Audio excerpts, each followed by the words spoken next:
Pessoal, bom dia, 7 horas em ponto, hoje é dia 27 de outubro de 2025, nós estamos começando mais uma edição do Seu Desperta, numa segunda-feira muito animada, porque as portas do mundo parece que começam a se abrir novamente para o Brasil. Aliás, as portas do mundo não, porque elas sempre estiveram abertas, as portas dos Estados Unidos, né? Aconteceu finalmente ontem lá em Kuala Lumpur, na Malásia, o tão esperado e decantado encontro entre Lula e Trump, né? E os dois presidentes que pareciam inimigos viscerais sentaram, conversaram numa boa, se elogiaram, falaram sobre problemas que não estavam na agenda, discutiram até sobre Bolsonaro, que colocaram lá no passado recôndito, né? E o Brasil e os Estados Unidos caminham para a normalização das suas relações bilaterais. O que é muito bom para alguns setores da economia que foram afetados pelo tarifaço, mas é melhor ainda para os americanos, vamos convir, né? Porque eles estão com problemas sérios lá, inflação batendo na porta do consumidor americano, comida caríssima e muito disso porque é esse consumidor que hoje reclama tanto do preço do café, do suco de laranja e da carne, que paga o tarifaço do Trump, né? Então ontem Lula e Trump pareciam bons amigos, né? E aquela fama de encantador de serpentes do Lula, mais do que nunca está viva, né? Amansou o Trump, a reunião foi uma reunião super tranquila, não houve nada de mais nem nada de menos, foi dentro exatamente do que se esperava. Mas aquilo que a extrema-direita antecipava, que seria uma humilhação, que o Trump ia fazer com o Lula o que fez com o presidente da África do Sul e com o presidente e com enfim, com vários outros chefes de Estado, não aconteceu, deu tudo certo. O Zelensky, aliás, eu tinha esquecido aqui o nome dele, né? Porque com o Zelensky foi terrível. Foi terrível também com o presidente da África do Sul, porque ele abusou ali da sua condição de anfitrião e causou constrangimentos internacionais que a diplomacia brasileira tentou de todas as formas evitar. E no fim das contas, o que fica? Fica o Brasil para o mundo como um país maduro que sabe esperar, enfrentar com calma as turbulências e sabe aproveitar as melhores oportunidades para se colocar na mesa de negociação. Não faltou espaço nem para falar sobre a questão da Venezuela, né?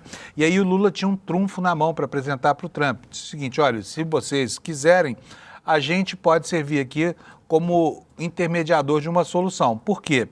Porque o governo do Lula, que é um governo que se relaciona bem com Maduro, não é um governo que é servil a todas as causas do Maduro. Vocês podem se lembrar que até hoje o Brasil ainda não reconheceu o resultado da eleição. E o que era um problema, inclusive para a esquerda brasileira, acaba virando um trunfo na mão de uma diplomacia que é, sobretudo, responsável e que sabe esperar a hora de colocar as cartas na mesa, que foi o que aconteceu ontem, né?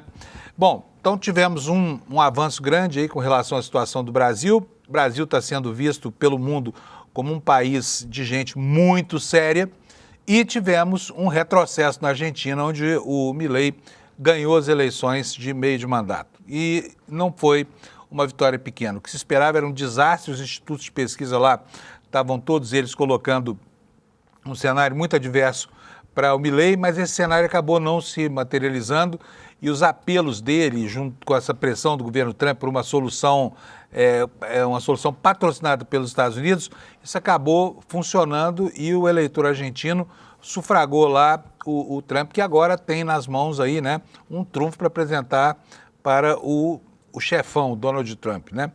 E o anarcocapitalista estava entre a cruz e a caldeirinha, porque se perdesse essa eleição parlamentar, perderia também o apoio de 20 bilhões de dólares prometido pelos Estados Unidos. Agora vamos ver como é que caminha o restante da negociação. O fato é que lá na Argentina o clima hoje, mais do que de surpresa, é de estupefação, tá bom? E assim começamos o jornal de hoje, não sem antes falar do futebol, porque está nos aguardando aqui o nosso queridíssimo Alex Amorim, que este fim de semana não foi bem, né, Alex? O que aconteceu? Gente, olha, eu vou contar para vocês, eu não gosto de futebol, vocês sabem, eu não tenho time, eu falo que eu torço para o Uberlândia, né, Alex? Sim. Mas o Palmeiras é um time que eu não entendo. O Palmeiras pega cada pedreira, está bem, e de repente pega umas situações totalmente fáceis de resolver e se enrosca na própria pedreira. O que acontece com o Palmeiras, Alex? Bom dia, Panunzio. Bom dia, pessoal. Todo mundo. Boa semana para nós. Então, Panunzio, eu não sei o que está acontecendo com o Palmeiras. Eles estão reclamando de cansaço. O Bruno Fux ontem na coletiva ali, pós-jogo, falou que está cansado os jogadores. Porém, não entendo. Se eles fossem um CLT, não sei como eles se sairiam nessa escala 5x2, 6x1. Que muitos enfrentam. Então, o Palmeiras ontem teve a oportunidade de ganhar o jogo. Teve até um gol ali que foi, para mim, foi mal anulado, porém teve debate porque fala que o Sousa fez falta ali no Cássio. Porém, ontem foi um jogo muito apático para nós.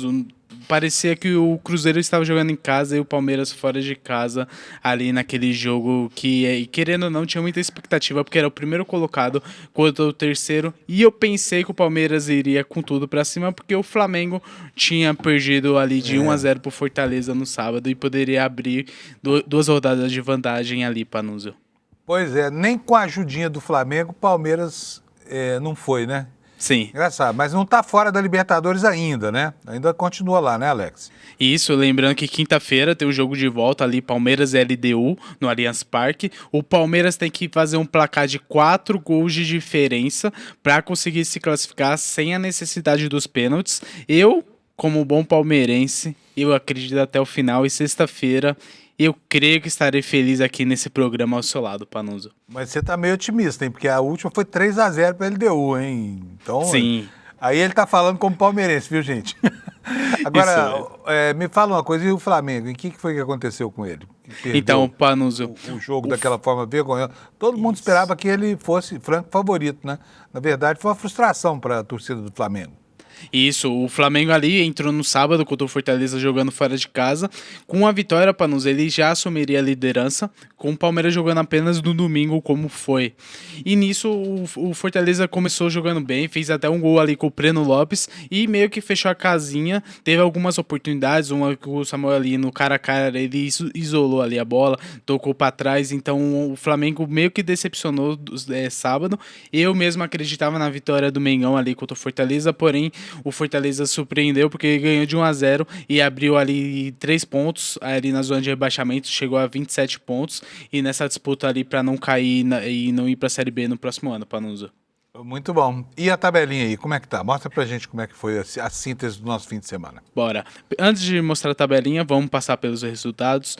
No sábado teve 6 jogos, teve o Atlético Mineiro ganhando de 1-0 ali do Ceará, o nosso Coringão ganhou de 1-0 do Vitória jogando fora de casa. O Fluminense ganhou de 1-0 do Internacional. O Sport perdeu de 2-1 pro Mirassol jogando em casa. E o Mirassol chega... Desculpa, né, mas esse Mirassol é impressionante, hein? Sim. Time que ninguém nem conhecia no ano passado, tá aí hoje, né, metendo bronca. Sim, lembrando que é a primeira participação deles. E ano passado o dirigente do Sport fez um comentário falando o que o Mirassol veio fazer na Série A. E o Mirassol ganhou e respondeu nas redes sociais falando que está em quarto colocado e está com 55 pontos e disputando a vaga para a próxima Libertadores, Panunzio. Muito bom.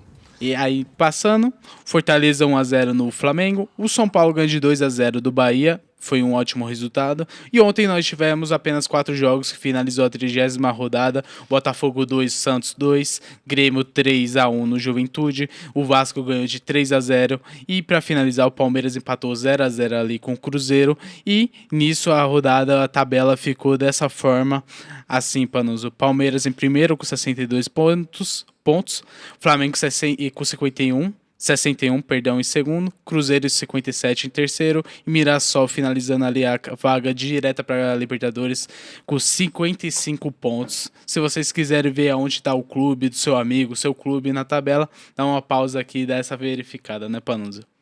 Pois é. Deixa eu te perguntar uma coisa. Mirassol, esse time que surpreende todo mundo, que aparece aí. Sim.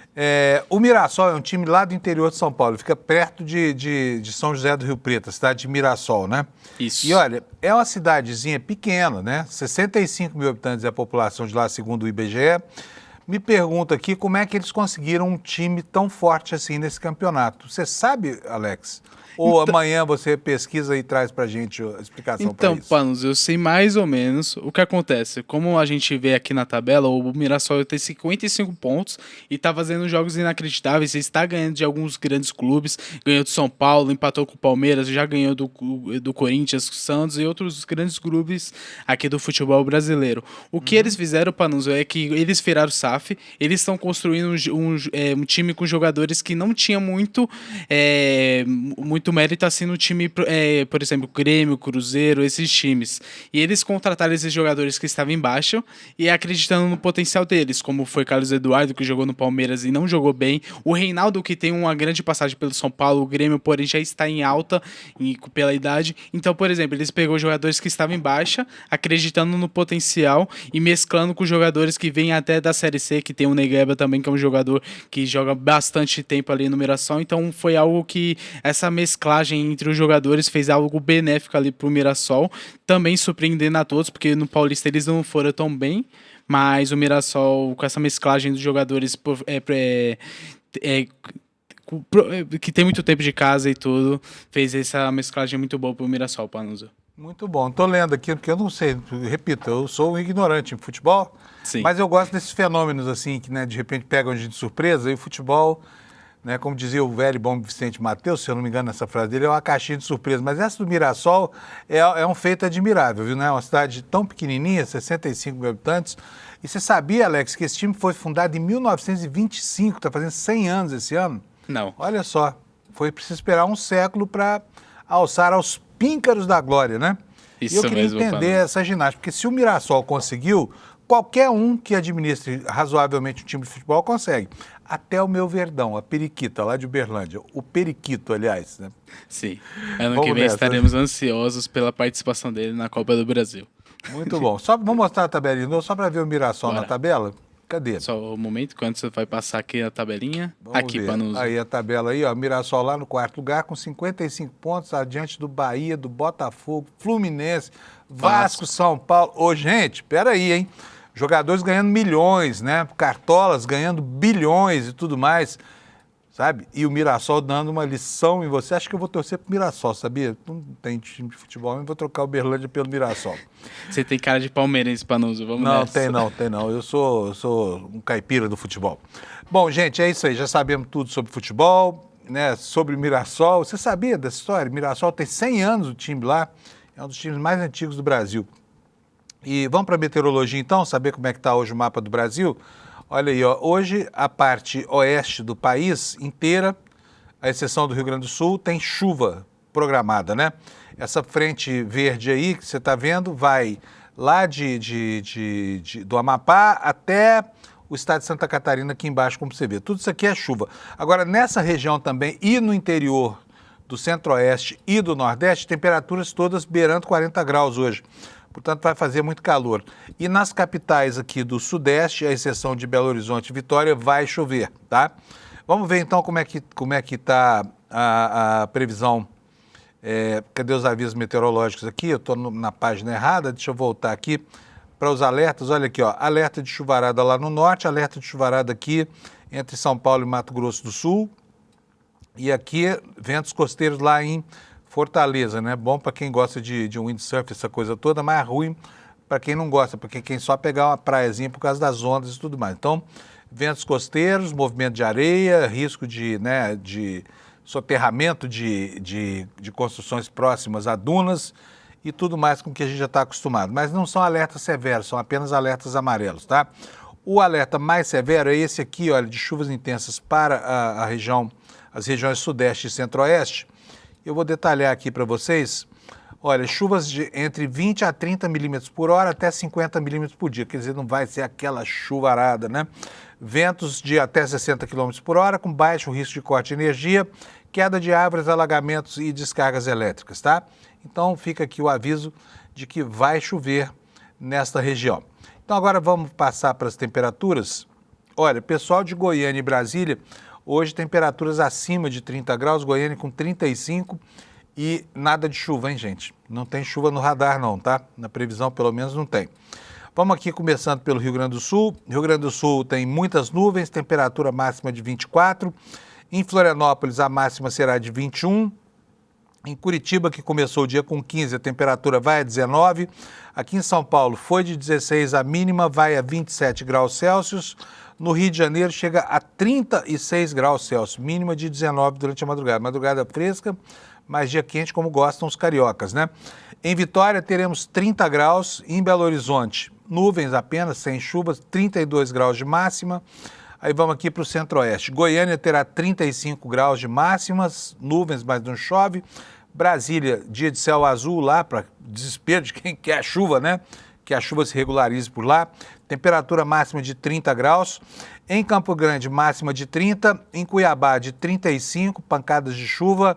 Em Porto Velho, 34 graus, chove também, trovoadas. Em Rio Branco, máxima de 31.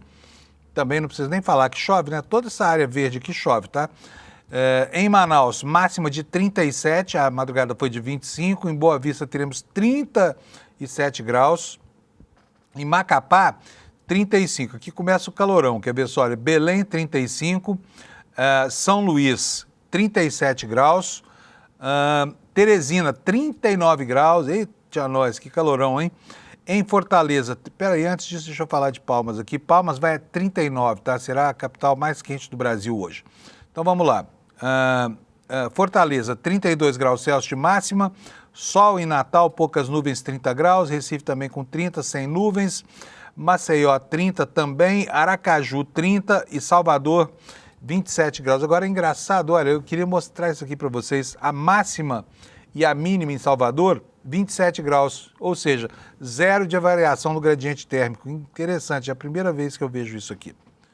Aliás, não é isso não, tá errado, tá? Deixa eu corrigir, são 22 de mínima, 27 de máxima. É uma variação pequena, mas existe variação sim. Bom, é isso, gente, aí tá a meteorologia. Vamos passar agora ao noticiário, começando aqui pelo ICL, mas antes eu preciso antecipar que daqui a pouquinho vai estar conosco aqui o Lula para comentar os fatos do dia, começando pela química, né, pela petroquímica e pelo date entre Trump e Lula, que deu tudo certo, né? Por isso, hoje o assunto está não só como destaque nos jornais do Brasil, mas também nos jornais do mundo, né? Começando aqui pelo nosso queridíssimo iclnoticias.com.br. A manchete é essa que você está vendo por aí, a principal. Lula disse a Trump que Bolsonaro faz parte do passado da política brasileira. Que em poucos dias, ele prometeu, teremos uma solução definitiva para a questão do tarifaço entre Brasil e Estados Unidos. E o Trump foi para as redes sociais registrar o encontro como positivo, tá? Enquanto isso, a choradeira da extrema-direita tá demais. Dá para ouvir de longe, assim, as vozes terríveis, abaladas, né? E tentando apresentar um mundo muito diferente daquele que a gente consegue verificar a partir das declarações de ambas as partes, tá? E a gente vai passar por tudo isso aqui. Temos como destaque também a vitória de Milei, vitória contundente nas legislativas argentinas. E ele declarou o seguinte: hoje foi um dia histórico, carajo. O povo argentino decidiu deixar para trás 100 anos de decadência, disse Milei. Vamos ver quanto tempo vai durar a alegria, né? Porque a situação econômica da Argentina continua periclitante. Eu acho que os argentinos só fizeram o que fizeram ontem nas urnas porque não assistiram ao documentário do Eduardo Moreira, Vai para a Argentina, carajo. Bom, família Bolsonaro aqui se engalfinhando aí contra a direita, né? Porque tá uma guerra agora, todo mundo brigando com todo mundo. Agora o Eduardo Bolsonaro brigou com o Deltan Dallagnol. Está aqui a manchete, olha, Eduardo sai em defesa de irmão por candidatura ao Senado, ataca Deltan Dallagnol, mas esse Eduardo também briga, hein, gente? Pelo amor de Deus, que sujeito mais inquieto, não consegue ficar em paz com ninguém. Ele brigou com todo mundo dentro do campo, brigou com o Tarcísio, brigou com o Ciro Nogueira, brigou com tanta gente que acho que não sobrou nenhum amigo para ele lá na extrema-direita, né? No Rio de Janeiro, olha, gente, o Eduardo Paes caminhando cada dia que passa mais à direita, né? Qual é o sentido desse movimento dele? Não se entende, mas está aí a declaração. Vai caminhar com o PL, porque diz que é por amor ao Rio de Janeiro. Que diabo de amor é esse que passa pela adesão a um partido como o PL, né? Olha, nós tivemos nesse fim de semana também aqui atos em memória de Vladimir Herzog, que foi massacrado pela ditadura militar brasileira. O Herzog talvez tenha sido uma das vítimas mais eloquentes, né? Porque foi um assassinato absolutamente incompreensível. Por que pegam um diretor de jornalismo de uma rede de televisão que nada tinha que ver com o movimento de resistência ao regime, nada disso, chamam para um depoimento e matam a pessoa depois de torturá-lo e aí apresentam aquela pantomima, né? Um sujeito que se suicida de joelhos, numa foto falsa registrada pela história, que durante muito tempo deu o mote da oficialidade, né? E ajudou a desmoralizar esse regime dos generais torturadores brasileiros. Da comissão do Nobel, tivemos essa notícia, gente, porque todo mundo achou estranho Maria Corina ser agraciada com esse prêmio Nobel. Uma mulher que tem muito a ver com o perfil de Eduardo Bolsonaro, uma mulher que pugna pela intervenção estrangeira na própria pátria dela. Quer dizer, a rigor ela é uma traidora da pátria. Ela ganhou o prêmio Nobel. Mas a comissão do Nobel, a comissão dirigente lá da Fundação Nobel, cancelou a entrega porque não gostou do resultado, diz que o prêmio não se coaduna com esse tipo de premiado. Daqui a pouquinho a gente vai detalhar isso para vocês, tá? E também temos no nosso site aqui uma matéria para você que está atrás de emprego ou de orientação, você que está estudando ainda, quer sair para o mercado de trabalho daqui a pouco, uma reportagem sobre as profissões remotas, né, que pagam acima de R$ 8.000 e que cresceram no mercado em 2025, tá bom? Pessoal, antes de chamar o Lula aqui, só quero registrar para vocês aqui o que foi que aconteceu lá na Malásia, em Kuala Lumpur, porque aconteceu ontem o tão esperado encontro Lula e Trump. E aqui está no nosso site a informação seguinte: o presidente Lula afirmou na madrugada dessa segunda-feira, madrugada aqui no Brasil, né, que Donald Trump compreende que rei morto, rei posto, e que o ex-presidente Bolsonaro faz parte do passado da política brasileira. Segundo Lula, durante reunião com o líder norte-americano, ele destacou que o julgamento de Bolsonaro pelo Supremo, no caso da tentativa de golpe, foi muito sério, com provas extremamente contundentes. O presidente também mencionou que o encontro abordou questões comerciais entre Brasil e Estados Unidos. Disse o seguinte: os Estados Unidos não têm débito com o Brasil. Em todo o G20, apenas 3 países mantêm uma relação comercial relevante com eles: Brasil, Reino Unido e Austrália. Essa é a base para retomarmos as negociações, afirmou o governante brasileiro. Ele disse que saiu da reunião com a impressão de que não haverá mais problemas entre os Estados Unidos e o Brasil. E cravou o seguinte: fiz questão de dizer ao presidente Trump que o fato de nós termos posições ideológicas diferentes não impede que nós, chefes de Estado, tratemos a relação entre os Estados com muito respeito. Isso foi colocado na mesa e isso torna tudo mais fácil, disse o presidente Lula. Ele falou também, disse para ele que era inadmissível a punição de ministro da Suprema Corte por causa da votação que houve no processo de 8 de janeiro do golpe.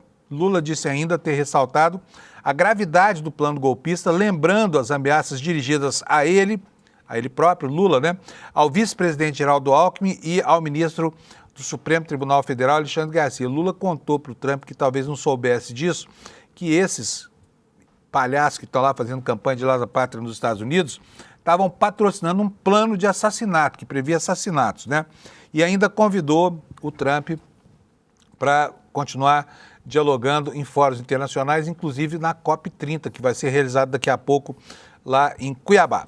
Bom, essa é a notícia principal e agora eu vou chamar o meu querido amigo Lula Costa Pinto para me ajudar a entender o cenário em que isso tudo acontece. Lula, bom dia, meu caro, tudo bem? Bom dia, Fábio, bom dia quem nos assiste, quem nos ouve aqui no Desperta. Lula, e aí? Acabou acontecendo a reunião, não houve humilhação, pelo contrário, o presidente Lula estava sóbrio, sentado na cadeira, foi respeitado por um chefe de Estado que estava, embora, né, respeitadas as divergências entre ambos, de natureza ideológica, mas foi muito respeitoso o clima dessa reunião. E eu queria saber como é que se avalia e que consequência prática isso vai ter para essa relação que do nada virou uma relação tão conflituada. Fábio, o presidente brasileiro e a diplomacia brasileira e o Brasil saem, né, dessa reunião, desse encontro bilateral, com um sucesso retumbante colhido. Não apenas porque foi um revés, talvez definitivo, para a extrema-direita brasileira.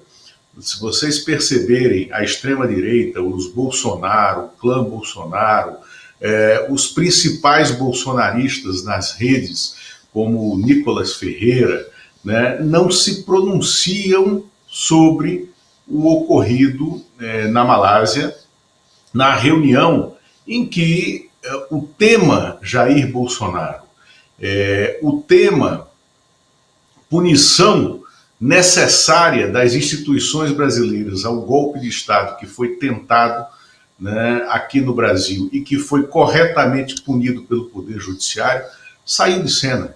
Bolsonaro virou página virada nessa questão. E o que restou para eles foi o revés de terem sido os iniciadores dessa grande confusão diplomática, econômica, tarifária para os produtos brasileiros no exterior. O presidente brasileiro se colocou de peito aberto, de coração aberto, né, no centro da conversa. O presidente americano compreendeu que estava errado, mesmo que não tivesse feito meia-culpa. Ao final da reunião, as equipes ministeriais, os secretários de Estado americano que estavam lá, definiram os negociadores que começaram imediatamente as reuniões práticas para retirar as altas tarifas cobradas sobre produtos brasileiros que estão impactando imediatamente a inflação americana, como café, proteína animal e frutas, e colocaram na mesa uma pauta possível de negociação imediata também. A redução do imposto sobre a importação de etanol, né, americano para o Brasil, que hoje está em 18% e pode efetivamente cair. Se você tiver uma necessidade, como começa a ter hoje, de uma disponibilização de maior volume de etanol nos postos de combustível brasileiro, se você tiver que, sem impactar o preço da gasolina, você ampliar em 1 ou 2 pontos percentuais a mistura, né, do etanol na gasolina que é vendida nos postos brasileiros, você vai ter mercado para essa ampliação da disponibilidade do produto, e isso está em discussão. O acesso de empresas americanas a terras raras, a mineração, a exploração de jazidas de terras raras, que é o novo petróleo, porque tem um impacto muito grande no mercado de baterias para essa miríade de produtos eletrônicos, né, de alta tecnologia que nós temos hoje, e o Brasil tem um patrimônio no seu solo e subsolo de terras raras com minerais fundamentais para a produção dessas baterias. Então, isso também está em discussão, está na agenda. E aí, 2 pontos, o governo brasileiro quer também a imediata, primeiro suspensão, que seria imediata, e depois revogação de qualquer punição a todas as autoridades brasileiras que foram punidas com base na lei Magnitsky, que não se aplica aqui, que foi uma violência jurídica contra o Brasil, e isso deverá ocorrer brevemente que eu falo nos próximos 7, 10 dias, Fábio. E tem a colocação de um ponto de pauta americano que é um pouco mais difícil para a negociação, que é um certo privilégio para as empresas americanas participarem de licitações públicas no Brasil com um certo corpo à frente de outras empresas, de outras bandeiras, de outras nacionalidades. Esse ponto, ele é um pouco inviável dentro do nosso ordenamento jurídico. E isso vai ser complicado na mesa de negociação. Porém, é possível que empresas como a Petrobras, por exemplo, que tem diversos fornecedores em diversas áreas e tem contingenciamentos para a participação de empresas externas nas licitações, nas disputas de prestação de serviços, é possível que ali, em empresas como a Petrobras, você tenha a participação maior e com algum item, com algum benefício, né, a empresas americanas que podem, então, prestar serviços nessa área de petróleo e gás. Né? Lula, esse é o ponto. Né? Lula, deixa eu te perguntar, eu estou vendo aqui as reações da extrema-direita brasileira, né, e me impressiona muito isso que você falou, da ausência de reação, né, porque até agora houve apenas algum estrionismo. Vou colocar aqui para a gente já dividir, porque eu preciso apresentar mesmo essas informações aqui. Vou colocar na tela para a gente ver. Olha aqui, olha. Primeiro, a reação institucional, tá? Lula deu uma tuitada aí, primeiro, depois ele deu uma entrevista, falou sobre isso e tudo mais. A gente vai mostrar já já. Mas o que ele disse aqui no comunicado oficial no Twitter? Tive uma ótima reunião com o presidente Trump na tarde de domingo na Malásia, discutimos de forma franca e construtiva a agenda comercial e econômica bilateral. Acertamos que as nossas equipes vão se reunir imediatamente para avançar na busca de soluções para as tarifas e as sanções contra autoridades brasileiras. Foi o comunicado do Lula. E aqui, olha só, o comunicado formal da Casa Branca. Reparem, gente, como o tom é o mesmo, tá? Está em inglês aí, mas eu vou traduzir para vocês. O presidente Trump encontrou o presidente brasileiro Luiz Inácio Lula da Silva na cúpula das nações do Sudeste Asiático. E ele diz o seguinte, ó, foi uma grande honra estar com o presidente do Brasil. Eu penso que nós vamos estar aptos a fazer alguns excelentes negócios, alguns excelentes acordos para os amplos países. Nós sempre tivemos uma boa relação.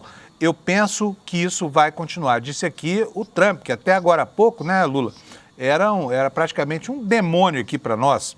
Vou mais, olha, aí a embaixada, Lula, dos Estados Unidos, que ela foi arrogante e atrevida, né, em vários momentos da história atual, apostando no caos. O encarregado de negócios do Brasil fez um papelão e agora está aqui caindo por terra, porque a embaixada no Brasil apenas, o que ela pode fazer agora? Retuitar aquilo que disse o chefe. O Trump manda nessa gente, hein? É incrível. Tá aqui, olha, o post da embaixada atrevido e mal criado é exatamente igual ao do presidente Trump. Aí vem o Alckmin, dizendo o seguinte, o encontro entre Lula e Trump, hoje na Malásia, prova que temos bons motivos para acreditar no diálogo. Foi mais um passo para Brasil e Estados Unidos estreitarem ainda mais laços de amizade. E é mais uma evidência do compromisso do governo do presidente Lula com o povo brasileiro. Cumprimentos do Hugo Mota. Aqui, ó, fico feliz em ver que o diálogo e a diplomacia voltam a ocupar o centro das relações entre Brasil e Estados Unidos. Quando líderes escolhem conversar, a história agradece. Foi assim nas grandes viradas do mundo, sempre pela palavra, nunca pelo silêncio. A Câmara continua à disposição da nossa diplomacia, votando assuntos importantes sobre o tema e comprometida em servir ao país. Aqui começa o histrionismo que eu falei, Lula, e é disso aqui que eu quero ouvir a sua opinião. O senador Humberto Costa, por exemplo, foi um dos milhares que foram para o Twitter, né, tirar um sarro da extrema-direita. O que ele falou aqui? Olha, fez até um comunicado bem modesto aqui. Garantindo nosso lugar entre as nações. É o Brasil de Lula crescendo e se fortalecendo no mundo com respeito e soberania. E aqui um print da manchete do UOL, né? Grande hora de estar com o presidente do Brasil, publica Trump, grande honra, publica Trump após o encontro. Aí o Flávio Bolsonaro ficou pé da vida. Olha o que ele postou aí, ó. Prezado vampirão. Primeiro começou xingando, né, Lula? Trata lá o Humberto Costa como vampiro. A mentira está no DNA do PT. Trump disse que o assunto Bolsonaro não era de interesse da repórter que perguntou. A única soberania que Lula defende é a de traficantes. Aliás, o Lula falou mesmo uma bobagem semana passada, já pediu desculpa e tudo mais. Mas falou, né, Lula? Bom, vamos lá então, Lula. Me conta o que você achou dessa reação. Porque aí começam os palavrões, começam os xingamentos, mas não houve nenhuma grande manifestação da extrema-direita. Eles ficaram calados, né, Lula? Ô, Fábio, eu acho que o primeiro resultado prático para essa representação comercial que ocupa a Embaixada Americana no Brasil, em Brasília, será o fim e o retorno desse representante comercial para Washington. Ele deverá, nos próximos meses, tá, isso precisa da indicação do agrimã brasileiro, mas é muito provável que ele seja chamado de volta a Washington e perca o seu posto no Brasil, porque ele errou em tudo e de maneira inapropriada, né, no curso dessa negociação entre Brasil e Estados Unidos, que começou com as fake news plantadas pela extrema-direita. A segunda questão é essas reuniões preparatórias da equipe técnica, já de maneira pragmática, para dar resultados imediatos, porque os dois presidentes esperam que até o fim da semana você tenha resultados práticos imediatos, como a suspensão das tarifas comerciais nos produtos que atingem a economia americana, como o café, que a gente falou aqui, café, frutas, proteína animal, né, e outros produtos dispersos de natureza do agronegócio. Agora, Fábio, os dois presidentes deverão se reunir novamente agora na Casa Branca na semana que vem, numa viagem que não estava marcada. O segundo aspecto, isso para quê? Para dar o contorno definitivo, né, do sucesso desse encontro. A segunda questão é, o Trump falou que poderia visitar o Brasil em breve. E será um sucesso retumbante para a COP30 se o presidente Lula trouxer o presidente americano para Belém do Pará durante a COP30, porque é um dos pontos de atrito entre o Trump e todo o trade internacional ambiental, né, a questão das posições americanas não referendando os tratados internacionais de redução de emissões, né, de combustíveis fósseis na atmosfera. Então, esse trabalho está em curso, work in progress, nessa questão. Um outro aspecto, Fábio, é justamente esse reflexo interno. Você dinamitou todas as bases da extrema-direita brasileira, que construiu o discurso nesse sentido de que só eles tinham legitimidade para negociar e que, imagine, você lembra que o Tarcísio de Freitas tentou bypassar o governo central brasileiro como negociador dessa pauta com o governo americano, e mais que isso, o Tarcísio de Freitas foi ao Supremo Tribunal Federal dizer que era importante que o presidiário Jair Bolsonaro tivesse uma autorização, a devolução do passaporte e uma autorização para que ele viajasse aos Estados Unidos para negociar com o Trump, porque só ele conseguiria fazer essa negociação. O Tarcísio propôs isso e foi por causa dessa maluquice que ele está calado agora. Diga. Eu quero te mostrar uma coisa aqui, ó. Vou pedir aqui para os meninos aqui da produção colocarem o vídeo para mim. O vídeo do VT Dudu. Só para a gente relembrar, eu peguei isso aqui de um perfil no Twitter, mas é para a gente relembrar a arrogância que essa gente tratou, né, a ascendência que tinha sobre os canais institucionais. Roda para a gente um trechinho aí, por favor, Alex. Estou dizendo que nós vamos pessoalmente boicotar qualquer tentativa de conversa aqui nos Estados Unidos que não passe por uma anistia ampla, geral e restrita.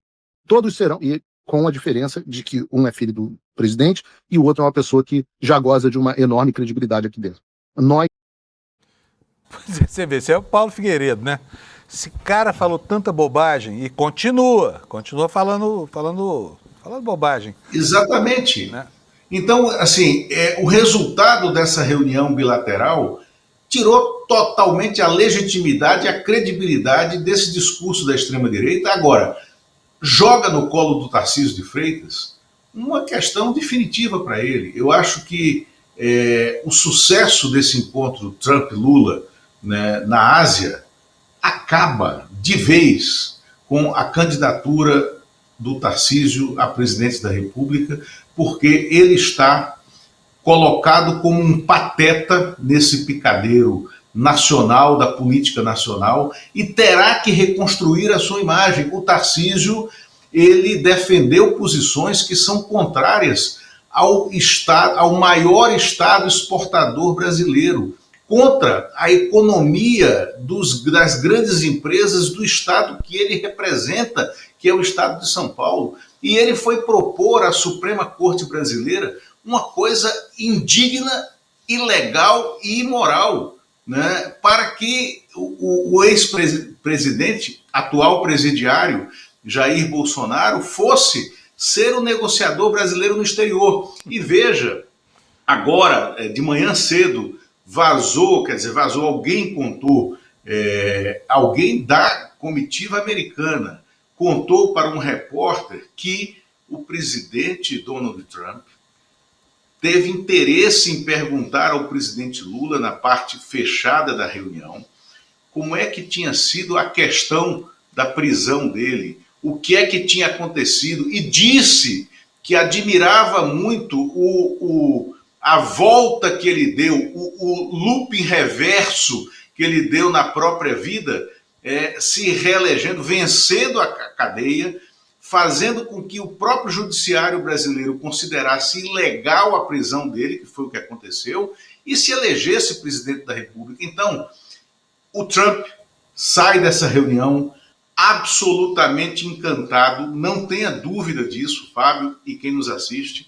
O Trump sai dessa reunião absolutamente encantado com a trajetória pessoal do Lula, e isso aqui não vai nenhum encantamento meu, por exemplo, com o Donald Trump, que é uma figura perversa, como nós sabemos. Agora, é inegável que o Lula deixou a direita brasileira e internacional perplexa pelo lado bom, né?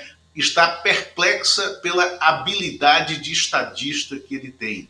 E é isso que nós estamos vendo agora. E ainda colocou uma coisa que nós adiantamos aqui nesse programa, tá, Fábio? O Lula colocou na mesa a possibilidade de ser o negociador da paz na América do Sul e de evitar, né, essa ignorância, essa ignomínia, essa tragédia que pode ser uma ação militar americana contra a Venezuela e a Colômbia. E o presidente Lula colocou o tema na mesa e se dispôs a ser um negociador. Aliás, se isso acontecer, né, o meteoro vem. Né?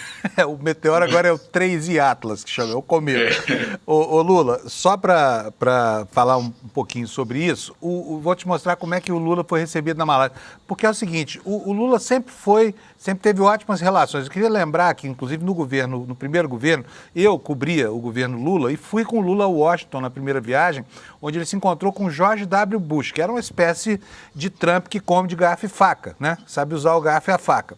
Mas o mundo ficava surpreso com a habilidade do Lula, que conseguiu cativar o republicano, né? Não era um republicano desse tipo do Trump. Agora, olha só como é que ele foi recebido lá na Malásia por conta do aniversário, hoje é aniversário dele. Então, parabéns para o presidente Lula aí, ganhou um presentão ontem do presidente dos Estados Unidos.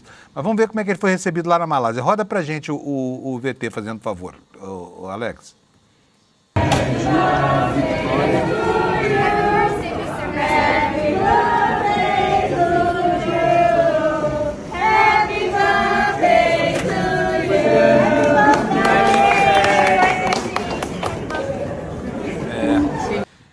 O Lula está bem na foto, hein? Os jornalistas estrangeiros cantando parabéns para ele pelo aniversário. Virou mesmo a celebridade que ele sempre quis ter e mereceu, porque depois dessa de agora se coloca mesmo como, né, um player.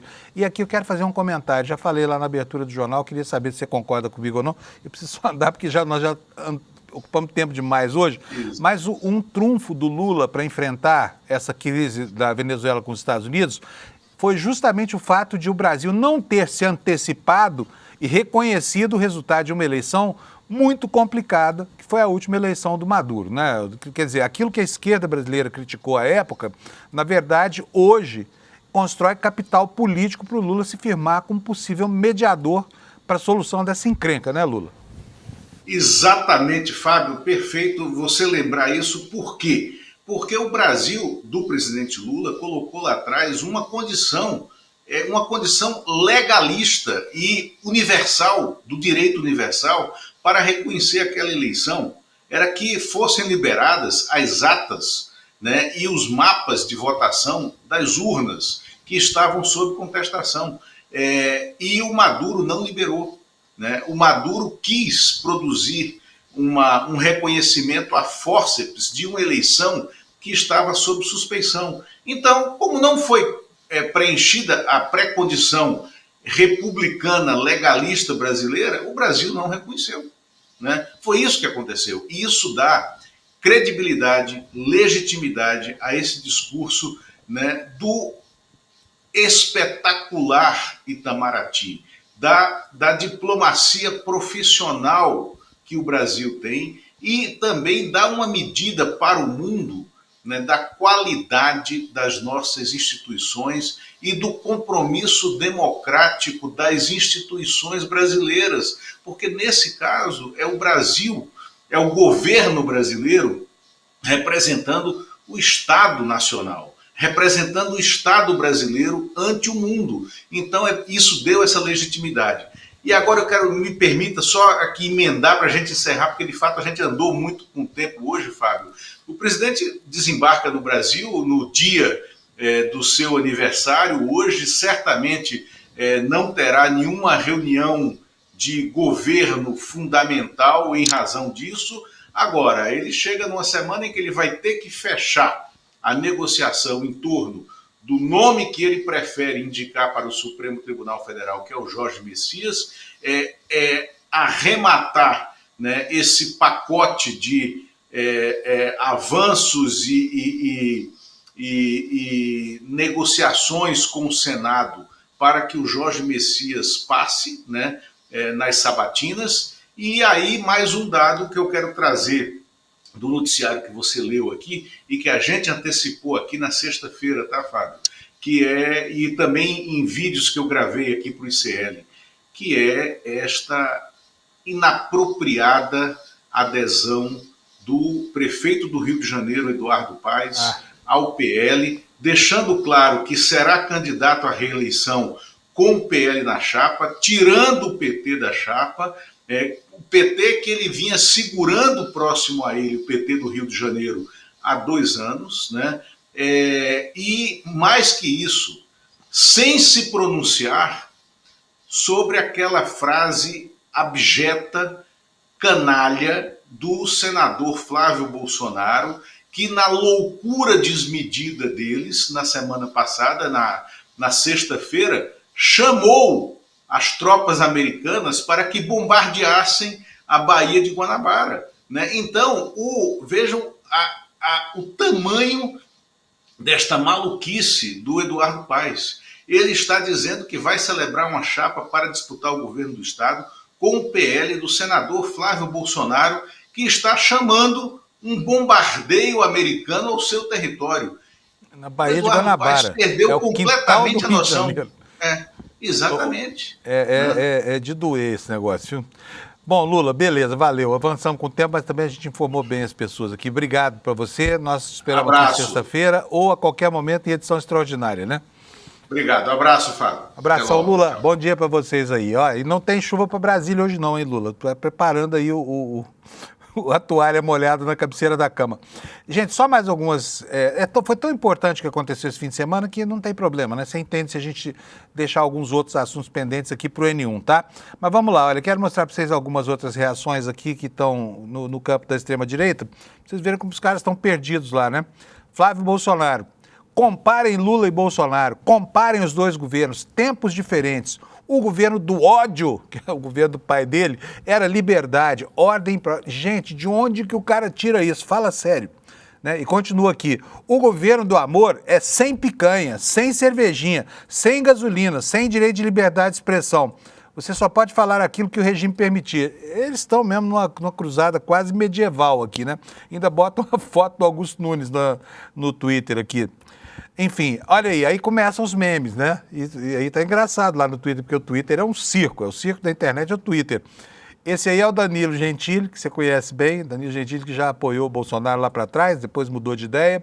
Hoje está numa guerra sem fim aí com o Bananinha, botou o Bananinha vestido com a camisa vermelha do PT e o emblema da seleção, né? Quer dizer, é o craque do gol contra. embaixo aqui a legenda, bananinha. Aqui, olha, esse foi talvez o meme mais significativo que correu na internet. O Trump fazendo o L. Quem diria, né? Parecia tudo tão difícil há bem pouco tempo atrás, agora também. Gente, são memes, tá? Não estou dizendo que é verdade. O Trump não fez o L, coisíssima nenhuma. Agora, olha, nós estamos com um tempo muito avançado hoje e eu preciso falar para vocês da eleição na Argentina, né? Da eleição de meio de mandato. E foi uma surpresa para todo mundo. Os argentinos estão estupefatos com o que aconteceu. E o pior é que a participação dos eleitores nas urnas foi baixa, né? Eu não sei se mudou esse número, mas ontem estava em 58,5%. Pouco mais de metade da população acorreu às urnas para votar. E aí deu Milei, né? Todo mundo achava que não. Nenhum instituto de pesquisa previu essa história toda. Então, vou mostrar para vocês aqui as manchetes. Primeiro, do jornal página 12, do jornal lá de Buenos Aires, de oposição ao governo Milei. E ele diz aqui, ó, o governo libertário impôs o medo e a debacle e ganhou as eleições. Quer dizer, está atribuindo a vitória a um clima de terror construído lá pelo Milei, né? Ainda que 15 pontos abaixo desde 2023, o governo conseguiu o triunfo que buscava. A onda violeta recorreu o país e até ganhou por décimos a província de Buenos Aires. Apoiado na intervenção de Trump, Milei convocou os governadores derrotados para alcançar o respaldo parlamentar de que necessitava para aprofundar o ajuste sobre os trabalhadores, os aposentados e a educação pública, diz aqui o jornal Página 12.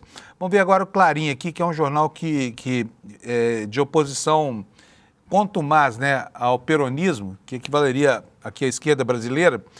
Está dizendo aqui na sua manchete, surpresa maiúscula, Milei arrasou e deixou o peronismo golpeado. O Partido Liberdade Avança obteve quase 41% dos votos ao nível nacional, superando por 9 pontos o peronismo dos Kirchner, né? E dos aliados com 31%. O governo teve triunfos amplos em Córdoba, Mendoza, Santa Fé e em Buenos Aires também. E aqui aparece, né, um Javier Milei, provavelmente tão surpreso quanto todo mundo, se rejubilando aí da vitória que conseguiu ontem e que, né, tira o bode que o Trump botou aí na sala, que era a tal da ajuda de 20 bilhões de dólares que foi prometida para o caso de o Milei ganhar as eleições. Então agora ganhou, vamos ver o que vai reservar, né? E aqui, olha, o mapa dos votos, como é que foi a eleição lá na Argentina. Tudo isso que está entre azul e violeta foram vitórias principalmente o violeta, né, que é a cor predominante nesse mapa, vitórias de Milei e aliados, tá? Liberdade Avança deu um batacaço em La Província de Buenos Aires, superou o peronismo por menos de um ponto em Buenos Aires, mas ganhou a eleição. Um voto muda o resultado de uma eleição, né? Aqui a matéria nos diz o seguinte, olha, matéria do Clarim.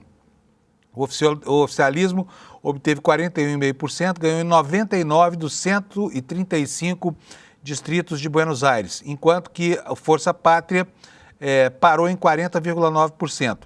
E uma brusca troca de cenário a respeito das eleições, quando o partido havia imposto por 13 pontos, tá?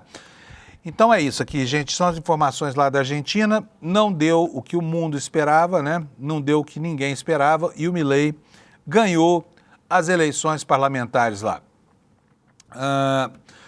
Vamos falar um pouquinho mais sobre o que está acontecendo aqui no campo da direita brasileira. A direita está, na verdade, tá se engalfinhando já aí, por quê? Porque apareceram muitos candidatos e tudo mais, e agora tem as candidaturas da família Bolsonaro criando um clima muito complicado em alguns estados do país. Entre esses estados está lá o estado de Santa Catarina, né?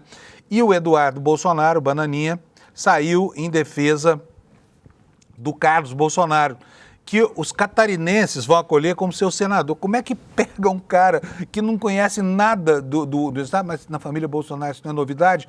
Preciso lembrar que o deputado federal mais votado de São Paulo é um carioca, filho do Bolsonaro, que não tem menor relação com São Paulo, né? São Paulo elegeu o cara que está lá nos Estados Unidos agora como lesa pátria lá, morando lá, vivendo lá e fazendo campanhas para detratar o seu próprio país.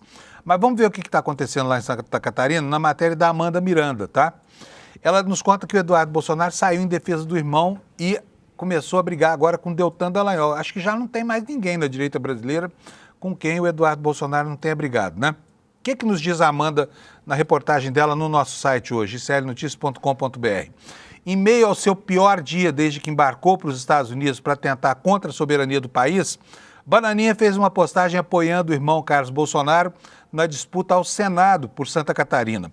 A mudança de domicílio e confirmação da candidatura do filho do ex-presidente gerou um racha na extrema-direita catarinense e enfraqueceu o projeto da deputada federal Caroline de Toni, que tem subido o tom contra lideranças partidárias e chegou a dizer que não é palhaça. Caroline de Toni, hein? Tá bravíssima ela agora. Vocês se lembram que 15 dias atrás ela abriu mão da liderança da minoria para que o Eduardo Bolsonaro pudesse, né, um pouco mais de 15 dias, pudesse lá fazer uma jogadinha para tentar ser líder indicado pelo PL para não perder o mandato. Agora ela está estribuchando aqui contra ele. Bom, vamos lá, o que nos diz a Amanda aqui? O comentário de Eduardo Bolsonaro foi compartilhado por ele nos seus stories do perfil do Instagram. A defesa de Carlos é parte da repercussão de um vídeo de uma entrevista da deputada que tem a bênção do próprio Bolsonaro para se candidatar, mas não encontra espaço no partido. O governador Jorginho Melo quer construir uma grande aliança suprapartidária e planeja que a segunda vaca na chapa ao Senado seja de quem? Do Espiridião Amin, que já foi senador mais de uma vez, inclusive, né, por Santa Catarina.